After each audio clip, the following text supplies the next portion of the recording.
All right, so hi there, ladies and gentlemen. Welcome from sunny Key Largo. Yes, the sun is still shining. We may be staying 6 feet away from each other, but at the very least, it's warm and it's sunny and it's nice. So, welcome. We've had a couple people, several actually, asking how things are going down here. Thank you. We are all well. I hope that you and yours are well as well. And we wanted to take a little bit of time out to address some of your questions, concerns, wishes, hopes for getting back into the water and back to blowing bubbles or not. If some of you may be rebreather divers out there, hello. So we have a very astounding team of people here to answer your myriad of questions. And I would say let's go to our host and select someone to ask first. What say you, oh dear host?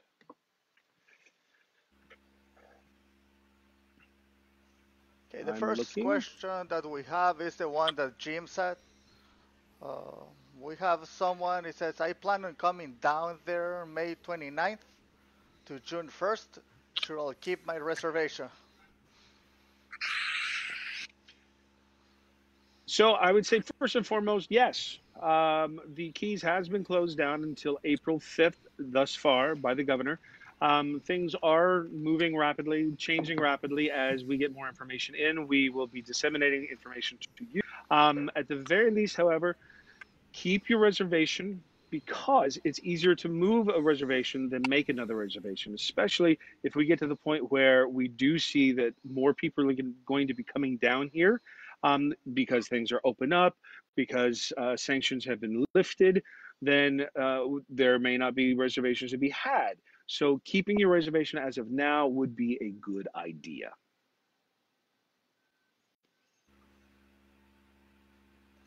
Thank you, Russ. I have another idea. This is our first time, so we are playing with this. What about the we just first introduce who we are? Ah, well, since I'm already here, I'll go ahead and start with myself. My name is Ross Neill. I'm the director of training here, which means I'm a course director. Means that I handle all of the professional level and the recreational level of training. And I will now hand this over to someone else. My name is Jim White. I'm just one of the boat captains at Rainbow Reef. I get to enjoy zooming around the reef and around the wrecks driving the boat. I'll turn it over to Kel. I'm Kel Levendorf. I am the Career Development Director at Rainbow Reef, which means I also work with our professional level students. I'm also the in-house risk manager, which means we're managing the risk by doing this live and not around anyone else. Please, all of you, maintain your social distances, stay healthy, and come back and join us very, very soon. Yeah, hi, I'm David. I am an instructor with Rainbow Reef Dive Center, and I actually went through my professional training with Kel and his team. If you've been diving with us in the last few weeks, you may very well have seen me on the boat or underwater. Great, thank you everyone. My name is Carlos. I'm behind the scenes, so you're not gonna see me, but you're gonna hear me. uh, Second question, what about some new dive sites that you may be able to go to? Ooh, Well, Jim, I that can sounds like talk a good about one for that. you, sir. Yeah, Absolutely. we have spent several afternoons, several mornings driving the boats around looking for new dive sites, and we have found two or three that are very promising. Uh, One of them is about 30 feet deep. We call it the racetrack. There's a couple of spots off of our more popular reefs that are a bit deeper. When I say deeper, I mean 90 feet that we would do drift dives on. There's even one out near the habitat that we have gone and explored that's pretty nice. So there are other options and other sites that we've been finding over the last few months that we have been going to some and will continue to go to them, and we'll continue to look for new ones also. It's a lot of fun doing that, and our crew really enjoy the search, and the captains enjoy it. So it's something we'll keep on doing. Thank you, Jim. Someone else wants to add something? I'm always down for finding new sites. Yeah, we always try to go, when we're not working, we have a crew specialized, as Jim was saying, and we go out and we go and try to find new places to go dive. Okay. I should also say, though, that if you put me on the same site every day, I'd still be happy. It's always different anytime you go down, right? It's different fish, different scenery. Absolutely. We should also keep in mind that a site like Molasses Reef, which is our most popular shallow reef, has 32 individual mooring balls on it. That's 32 different dive sites. So the fact that we may be going to Molasses dive after dive doesn't mean we're going to the same site. And as David just said, it's always different when you go down. So we try to mix it up. We have people who work very hard at the schedules to make sure that everybody who's coming on gets the most interesting sites and gets the opportunity to visit them, the North Reefs, the South Reefs, as well as the wrecks. Yeah, and I could even the Spiegel Grove. If you go to the Spiegel Grove a dozen times, you haven't seen all of the Spiegel Grove in those dozen dives. So the Dwayne and the Bib, not so much. Those are kind of small wrecks, but you can see those in a couple of dives. But with the Spiegel Grove, and you can dive her over and over and over, and still you have not seen it all. And for those of you not familiar, Captain Jim actually served on the Spiegel Grove. Not contrary to rumor during World War II, but shortly after. Very shortly after, Kel. I did, in fact, spend time on there as a gunnery officer, the navigator, back in the 80s. And we sometimes have discussions out on the Spiegel Grove. If we're doing a double dip, I'll talk to the passengers and the divers about what the Spiegel Grove's mission was. She was a landing ship dock, which tells you nothing except for the fact that if you break the words down, it was a dock for landing craft that Marines would do beach assaults with. And our job as ship's company was to take the Marines to the fight and open up the back of the ship, the well deck. Those of you that have been there know what I'm talking about. All those landing craft would come out of the ship and they'd go to the beach and fight the war, and we would take off and leave them at it. And then when they got done, we'd go back and pick them up. So that was her primary mission. Nice. And Jim, you have a specialty that you wrote for this, right? Yes, there's a PADI distinctive specialty. It was entitled the Spiegel Grove Diver, and it can be done in one day, 2 dives. There's a PowerPoint presentation that we use to explain to everybody her history from the time her keel was laid to the time that she was sank as a artificial reef, and everything between. It's a very good specialty because you learn a lot about the Spiegel, and we tour you around and show you some of the more popular recreationally accessible parts of the ship. And that's pretty cool. There are a lot of parts of the ship that are not within recreational limits. They're too deep, too far back in the ship.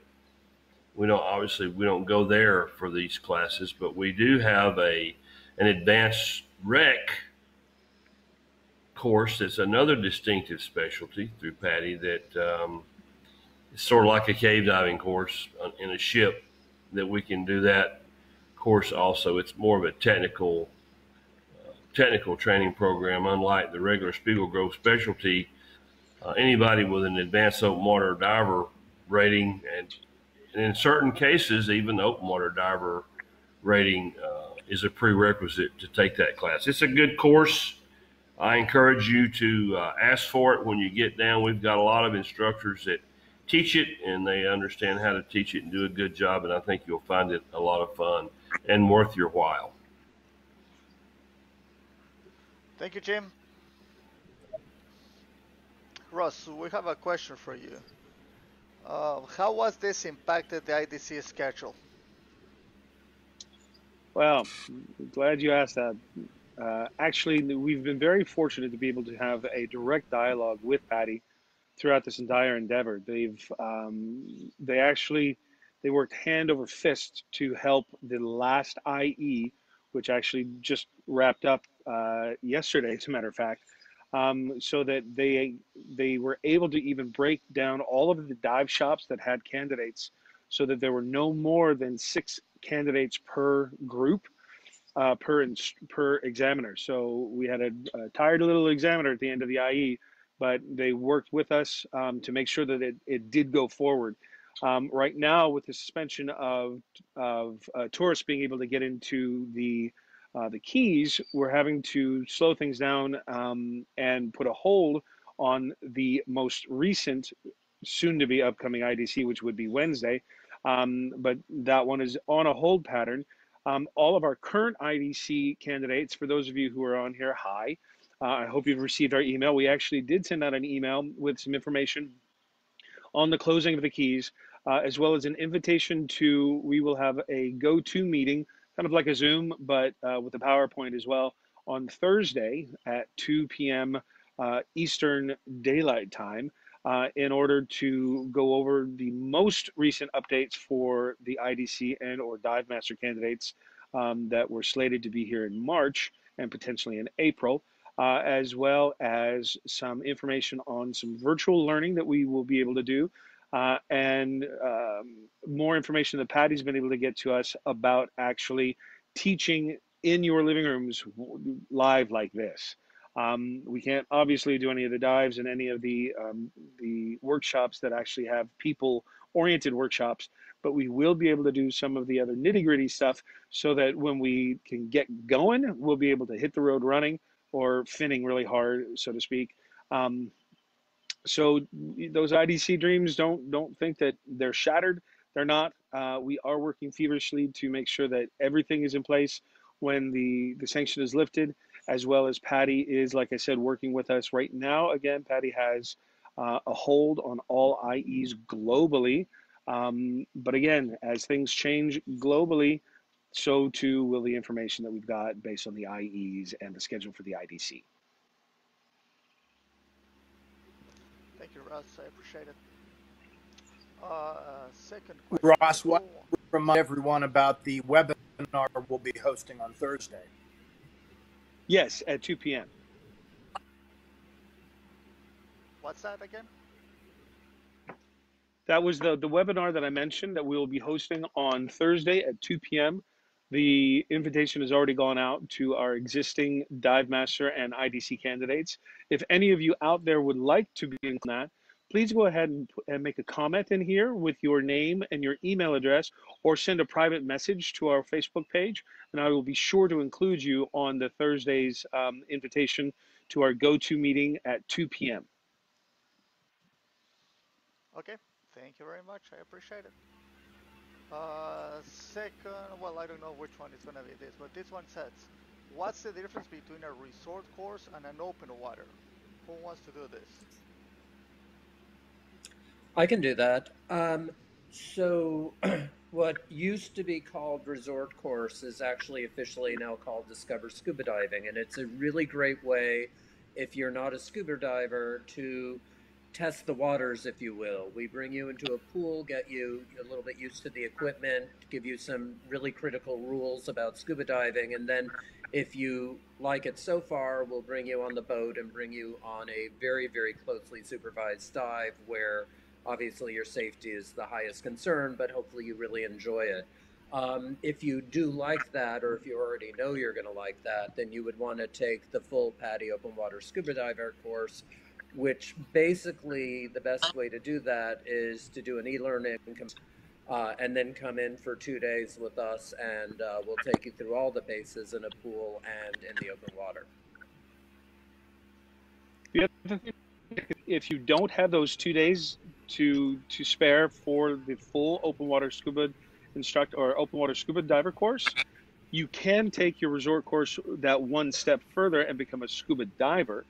And that you can actually do in 1 day, where you'll be in the confined water or pool for 3 of the sessions in the morning, and then you'll go in the open water for 2 sessions in the afternoon. And that will actually allow you to be certified as a PADI scuba diver, which will have you at a 40-foot maximum, and you will need to still dive with a PADI professional. But at the very least, you'll have a little bit more leeway in diving out there than you would if you were only doing a Discover Scuba. The other thing is you can turn that then scuba diver into an open water scuba diver in just 1 more day. So then if you've only got 1 day to come down, then you're going to go down to Key West. Then you want to come back on your way back out of the Keys. You can finish up your OW in no time at all. Thank you, Ross. Anyone else? I think it's important to mention too that once we are back up and running, we only offer the Discover Scuba Diving on a limited basis. That would be 7 days a week. Actually, that's the same that we offer all our, just 7 days a week. Thank you, Kel. You're all Let's see, who wants to vote here? We're gonna make Kel an entertainer instead of a scuba instructor. Let's see, another question. My son is junior open water. Do he needs to take another course to become a regular open water? He needs to turn 15. Can he do that? I hope The so. only thing is his card will not automatically be replaced. So you're just going to need to call up or email Patty to have his card replaced. There are even other things, as we do have training 7 days a week. You can either move up to the next course. So if he's a junior scuba diver or junior open water scuba diver, he could then take an advanced course, and then that would automatically upgrade him not just to an advanced diver, but would remove the junior. If you want to remove the junior, but you don't want to move up into the next course, he can do, or she can do, a reactivate, which would then, because of the date of birth, would get them a new course or a new certification card that has their junior removed once again, but then you'll stay at the same diver level that you were. Okay, perfect. Thank you. Let's see. This is probably for Kel. Kel, can I dive the Spiegel Grove if I'm on open water?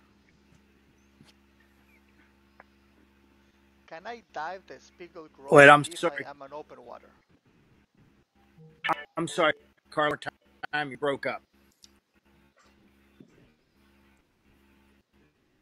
Kel, here. So, Kel, if you can Yes. hear the question is if you can dive the Spiegel Grove as an open water diver only. For the advanced certification, but we don't make that a deal breaker, because what a lot of people don't realize is we offer complimentary guide service on every single dive. You don't take it, but it is there for you at no extra charge. We limit that to a maximum of 6 people to a group diving with one of our instructor guides. So even if you don't have deeper experience, and I urge you to get it through the advanced course, which we offer 7 days a week, you'll be able to dive it because you'll be diving with a professional buddy.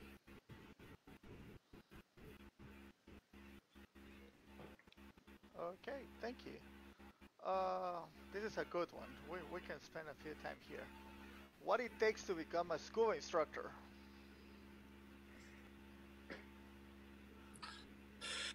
Money, time, effort, attitude. desire.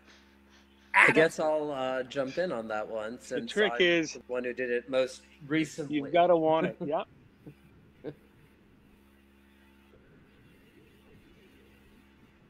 Well, what do we offer for that?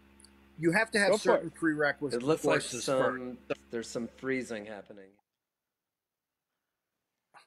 It figures. Kel. Go. All right. So you first of all need to be a dive master. And to accomplish that, you have to go up through the ranks from open water to advanced open water to rescue diver. You need a minimum of 60 dives to get out of the dive masters. Once you are a dive master, not just PADI, but really from any agency, and you have a minimum of 100 dives, and you've been diving for a minimum of 6 months, you're eligible to start instructor development.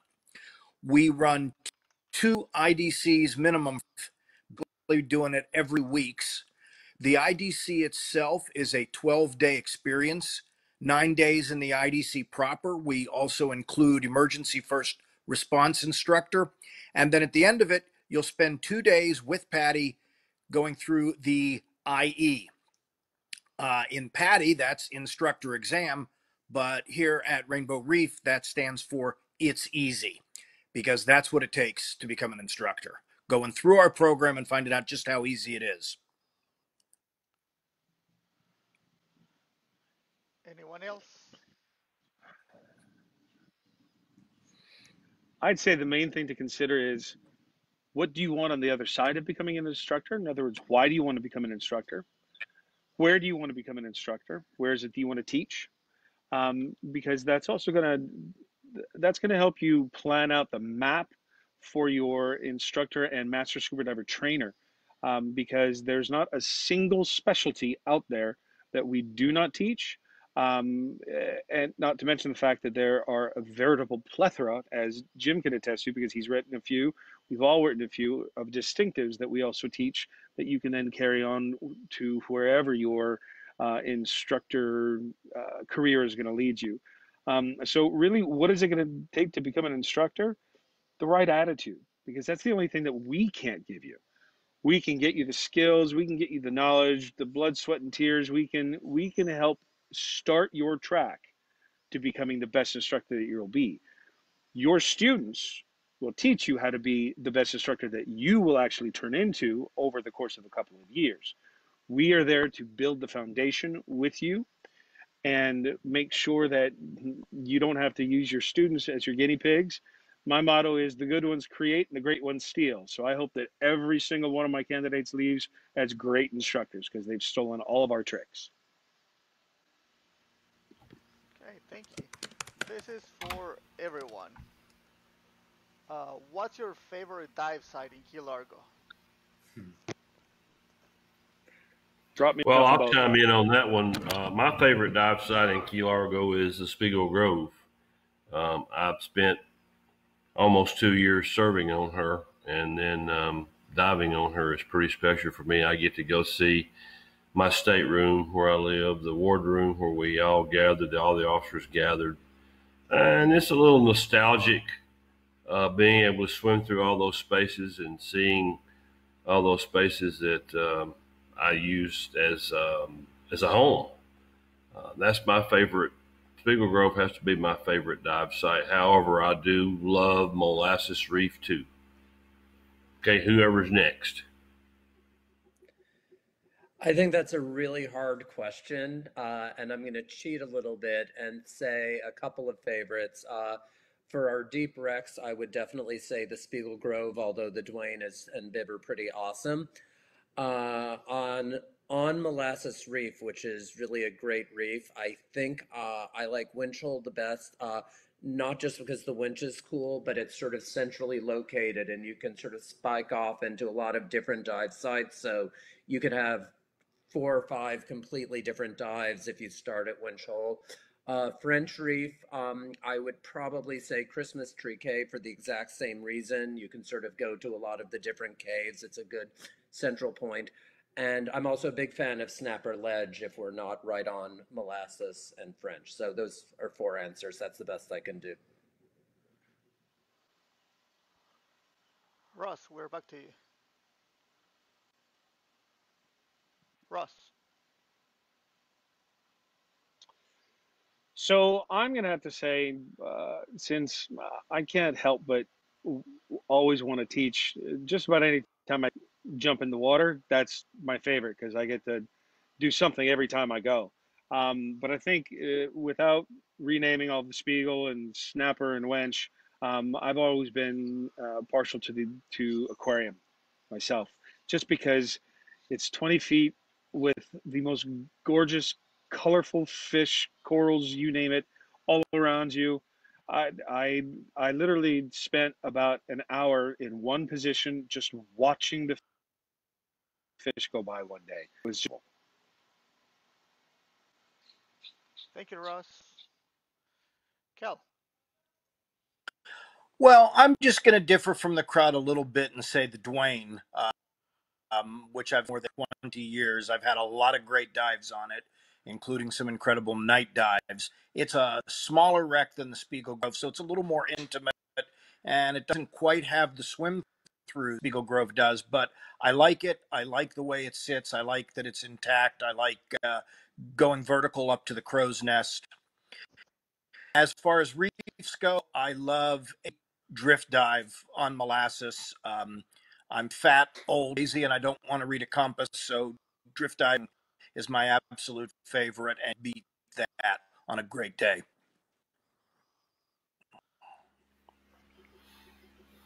Nice, guys. I think we are about to finish. We have a lot of more questions, but we're gonna keep this to 30 minutes. We're gonna be doing this every 2 days. So if you wanna join us on Thursday, we are gonna be back. So everyone, can you please say bye? Goodbye. Bye, Thanks for everyone. joining Thanks us. for And participating. see us again. Bye, everyone. I'll see you on Thursday for this and for the IDC webinar. Stay healthy. Yep.